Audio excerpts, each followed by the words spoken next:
চিকেনটাকে ভিতরে আগে করে নিতে হবে। গোলমরিচ আর একটু বাটা, কাঁচা লঙ্কা আর আদা রসুন দিয়ে এবারে একটু ঝোল করেই থাকবে, কারণ এই ঝোলটা হচ্ছে চিকেন স্টকটা হচ্ছে আমার তখন চাউমিনের লাগবে, কারণ এটাতে গ্রেভিটা হচ্ছে ওখানে গ্রেভিটা ব্যবহার হবে আর কি।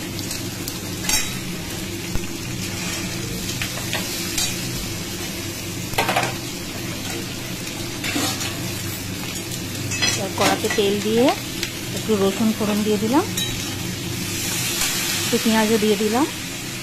এবার এগুলোকে একটুখানি ভেজে নিতে হবে, খুব বেশি ডিপ ভাজা হবে না, হালকা ভাজা হবে পেঁয়াজগুলো।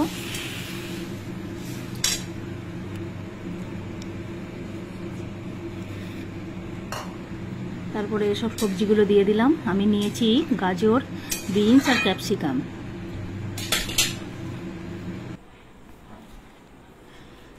তো এগুলো সবজিগুলো খুব একটা বেশি ভাজা হবে না, মোটামুটি মিনিট 2 মতো নাড়াচাড়া করে নিতে হবে।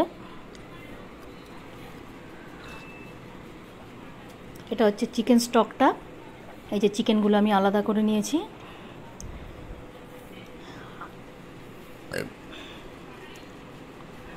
তো সবজিগুলো প্রায় আমার ভাজা হয়ে এসেছে। তো এবার এই চিকেন স্টকটা আমি সবজির উপরে দিয়ে দেব।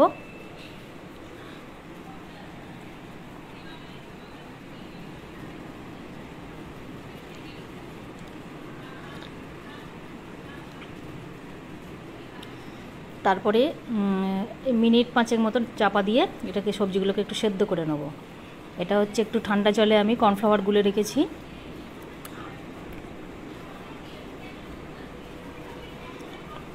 নুনটাও পরিমাণ মতো দিয়ে দিয়েছি। তারপরে এই কর্নফ্লাওয়ারটা দিয়ে দিলাম।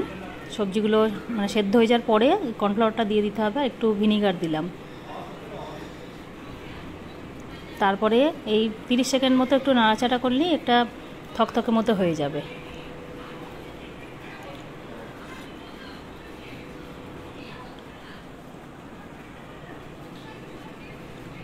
তো দেখো প্রায় রেডি হয়ে গেছে আমার গ্রেভি নুডলসের গ্রেভিটা পুরো রেডি হয়ে গেছে।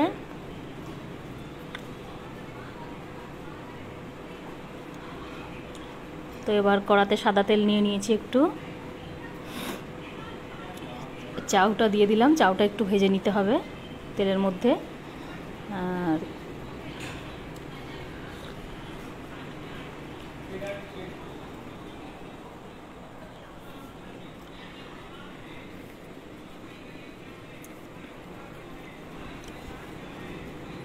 একটু নুন দিয়ে দিলাম আর একটু গোলমরিচও দিয়ে দিলাম।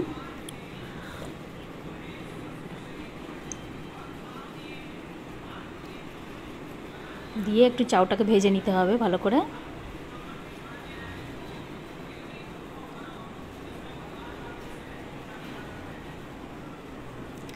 তো এখানে আমি রেডি করে নিয়েছি সার্ভ করব বলে। তো যে গ্রেভিটা যেটা বানিয়েছিলাম চিকেনের সবজি দিয়ে যে স্যুপটা বানিয়েছিলাম ওটা উপরে এবার দিয়ে দিচ্ছি। তো এটা এইভাবেই সার্ভ করতে হয়।